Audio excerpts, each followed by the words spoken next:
Hi friends, welcome back to my channel, or welcome if you're new. Today I am doing my July wrap up. July was a crazy month. I read a lot of books. I was also sick. I got COVID. I did some traveling for work. And it's just been busy, but I have also read a ton of books. I've read 15 books. Despite being ill and traveling down to England for work and all of that stuff. Kind of just crazy. I've got some stats written down this time. I'm trying to be more profesh.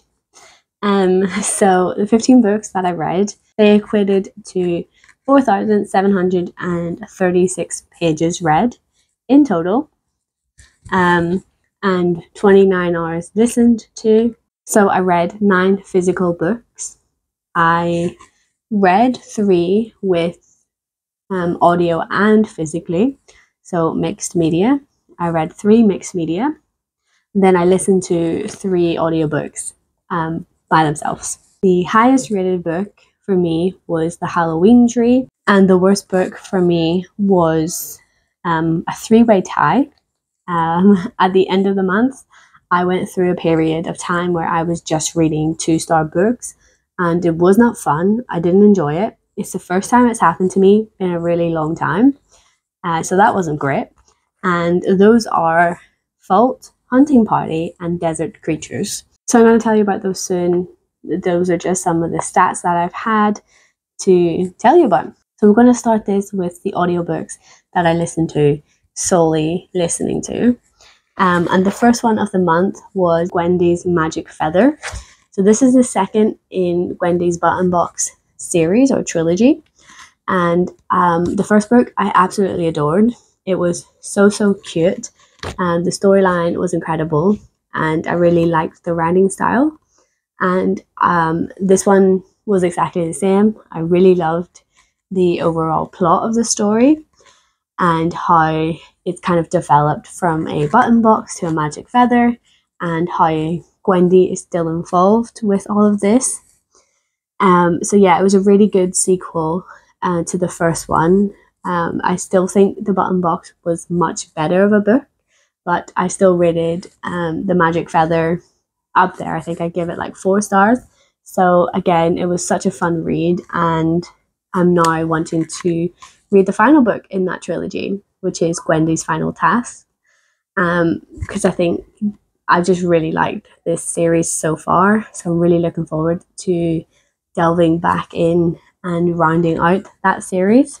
The next book that I read was The Halloween Tree, and as you know, this was a best read for me. I rated it 5 stars, and I literally don't know why it's taken me this long to read The Halloween Tree, but honestly, it just changed me. It might be because I'm reminiscing in the autumn season that I just absolutely adored this book.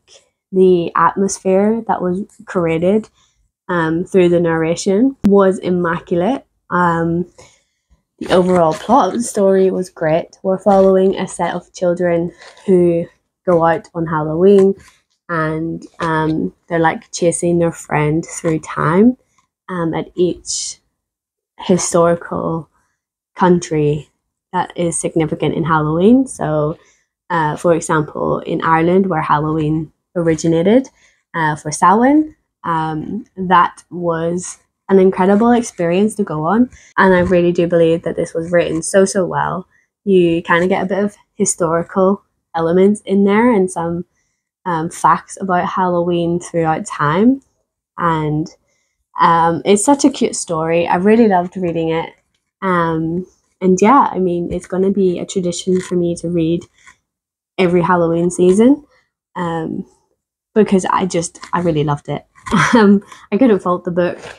The writing was perfect, the pacing in the story, the actual story, yeah, it was just perfect. So really loved that audiobook, and I now want to own it physically so then I can compare the narration to physically reading it. And the last audiobook that I listened to, was One Perfect Couple by Ruth Ware. I read another Ruth Ware for the first time this month as well, so you will hear that book later on. But this one, I read One Perfect Couple after the other book. So this was my second Ruth Ware book, and I thought it was so much better than the other one that I read.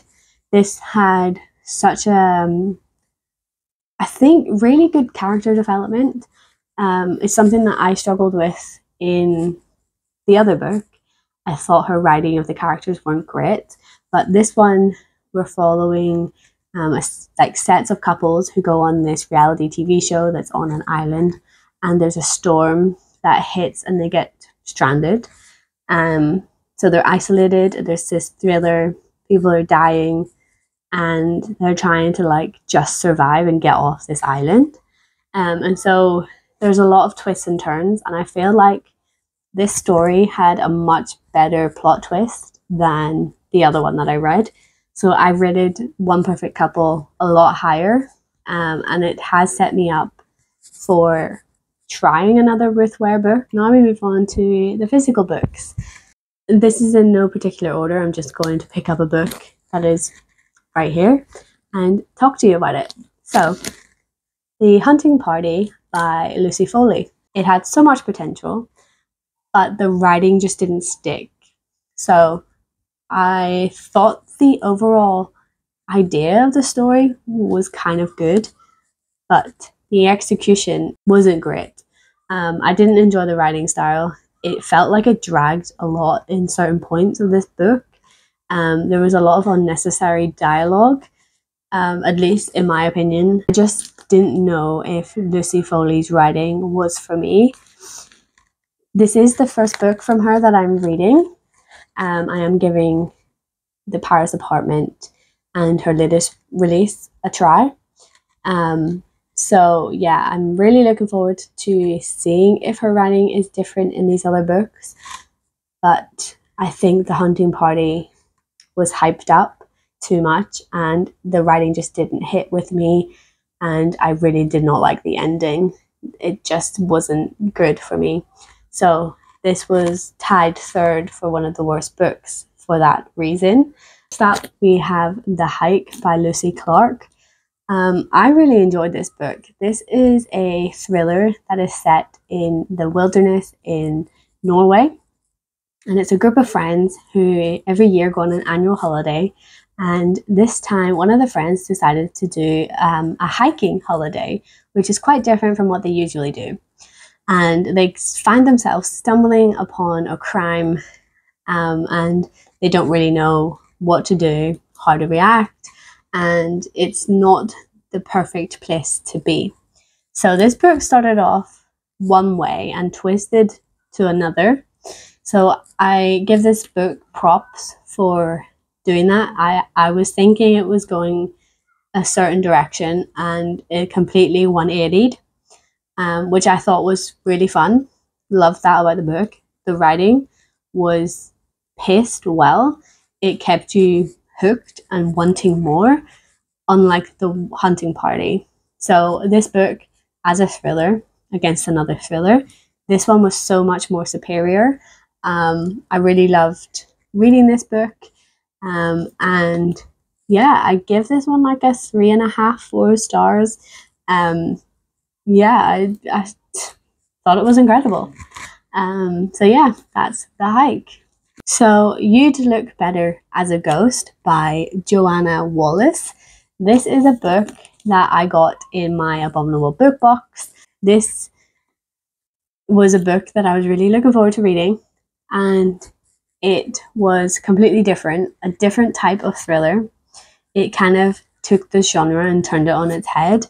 It takes dark elements of thrillers but makes it comedic, and I just thought that was an incredible way of writing.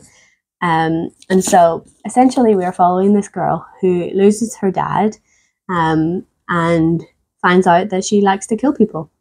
So she goes on this killing spree, and it turns into a game for her. So it's quite interesting to see that character development but rather than developing in a positive way, she descends into darkness, and it was really fun. I really love the writing in here. I think Joanna writes really well, and especially making this dark topic fun and lighthearted. So it was an interesting book to read, and I actually really did enjoy this one. The next book that I read was The House Across the Lake by Riley Sager. So this one is popular. We all know, everybody loves this story, but I hadn't read it yet. So I thought I would pick it up from the library and give it a try.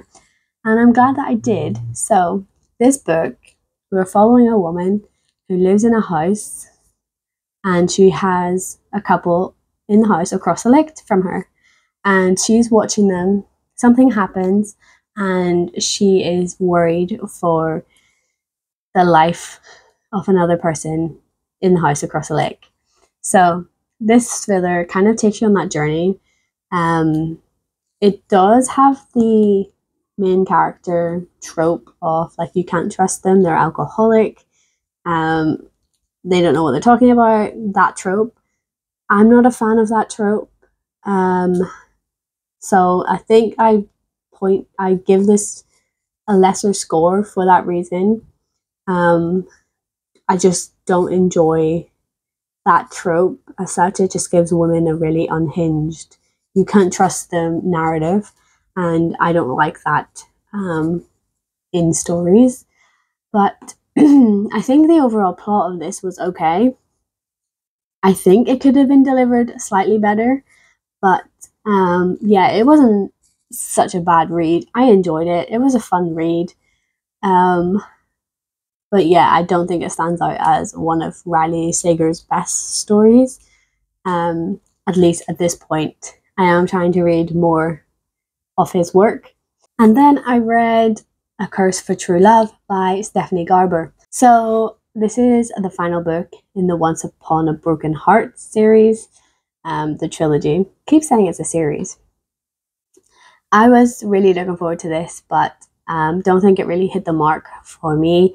I loved the other two books in the series, so I was expecting this to be a banger, but it wasn't. Kind of fell a bit short. Did not like that ending. So yeah, I'm not going to tell you too much about this because, spoilers, it's the last book in a series. Trilogy. It's the last book in a trilogy. So if you enjoy fairy tale romance, then I think you'll enjoy this. I'll leave my vlog for Once Upon a Broken Heart in the cards, but essentially it's a fun story. It's lighthearted, it's different, has little dark elements in there with the fate Jacks. So yeah, it was okay. Didn't really think this was the best ending for that storyline, but it is what it is. I give it a 3. The other ones were 4. Yeah, I still liked it. Just did not love that ending. Next up, we have The Master of Horror, Stephen Graham Jones.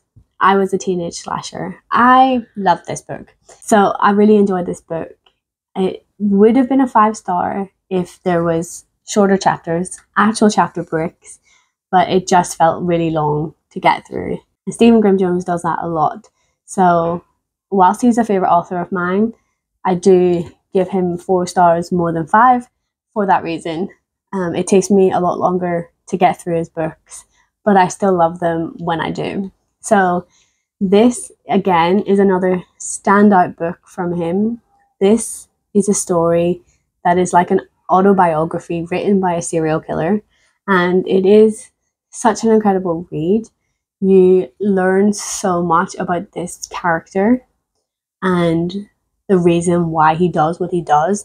So this, again, it follows the serial killer. It tells you the backstory, and it's written as like a letter to his friend, and it is such a nice story. It's dark. There's a lot of gory elements, but it is incredible, and I loved reading this so much.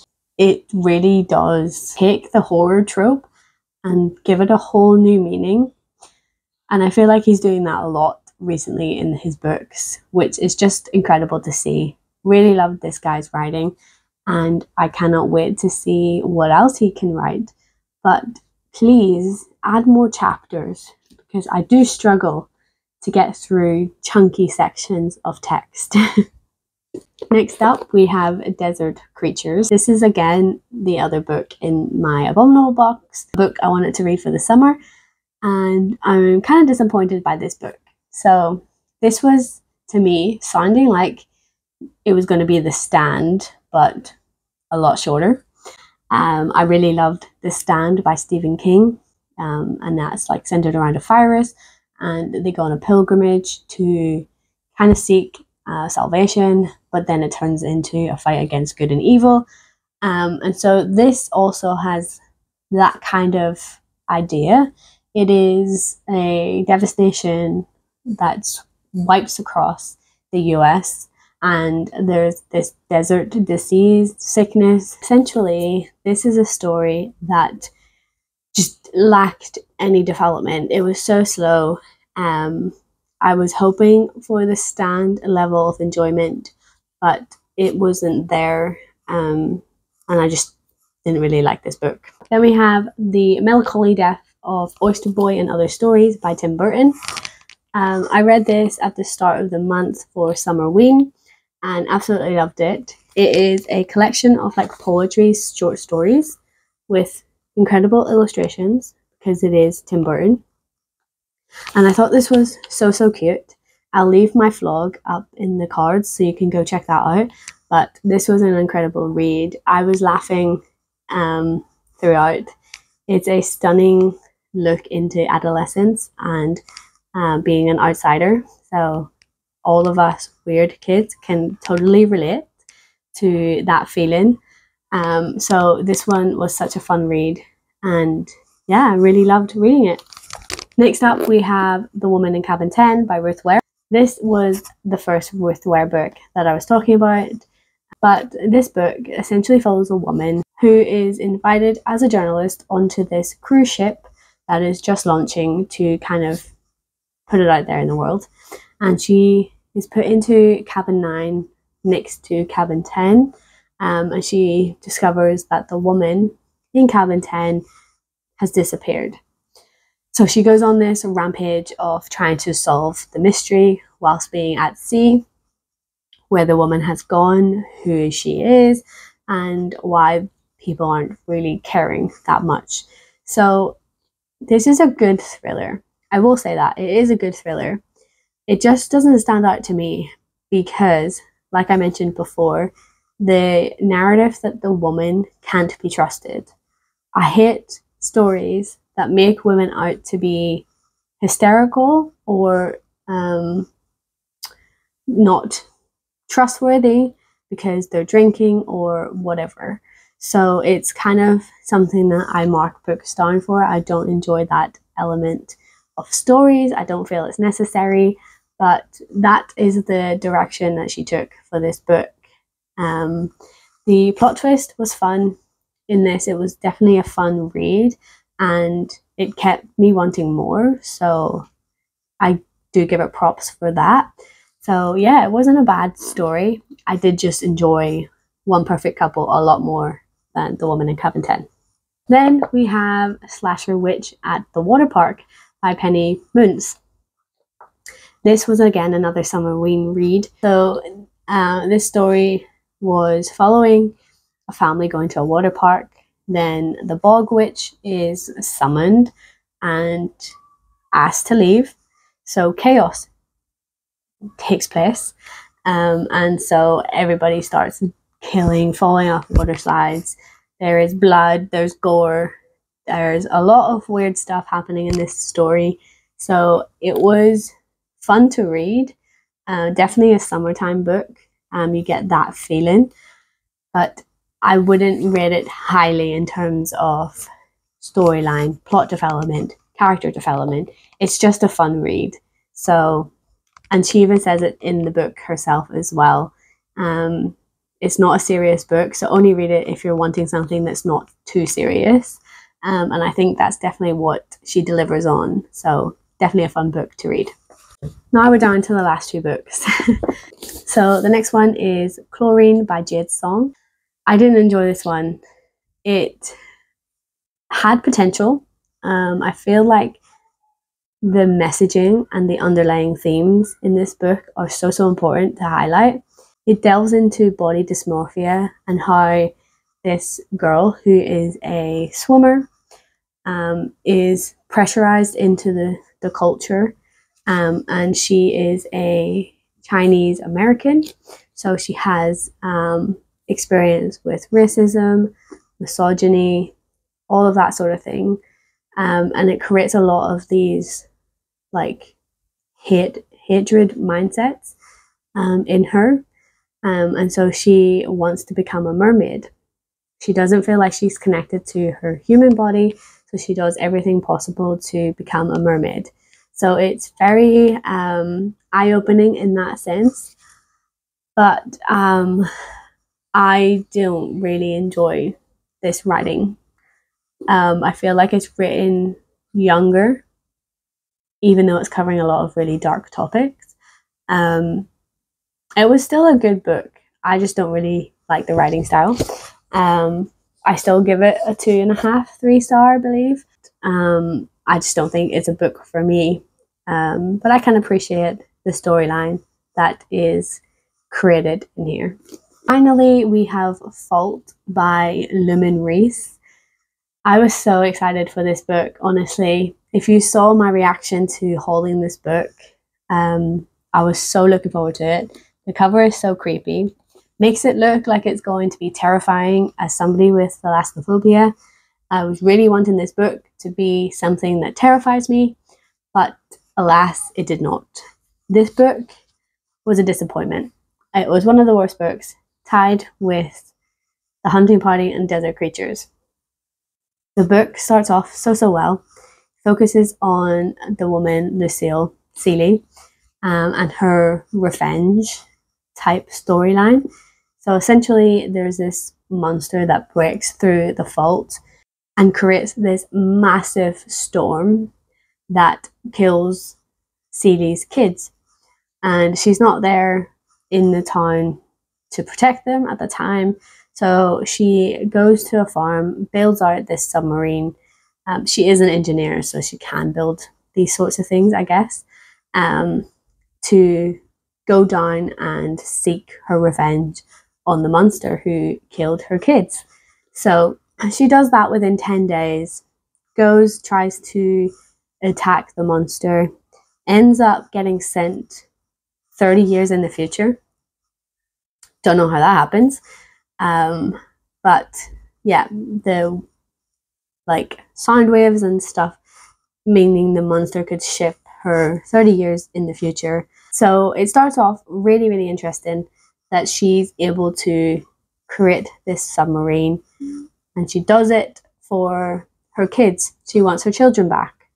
So it's an interesting storyline from there, but then we swap into part 2, and it's the ship and the monster. You think this is a creature feature book, it's going to feature a lot, but it doesn't. We see this creature for about 2% of this book at most, so that was a disappointment. I thought it was going to be around Seeley and the monster and her tracking it, fighting it, so we're going to get more interactions with the monster, but the book doesn't do that. It kind of goes around the monster because everybody talks about it, but we're not talking, like we're not having the monster in the story, so that's kind of frustrating. So it's like talked around. Then there's unnecessary added romance halfway through the book. That was out of nowhere, so I didn't enjoy that. Didn't feel like it was necessary. Where did that come from? Very odd. Wasn't a fun book to end on, I will say that. Definitely not a good way to end the month.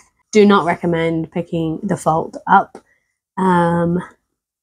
because it doesn't really do anything. So yeah, that is my reading month. So I hope I have delivered this well enough for you that you've got to see all the books that I've read in the month of July. And let me know in the comments what you've read in July. What was your favourite book that you read? And until next time, keep your pages turning and embrace the darkness. Bye!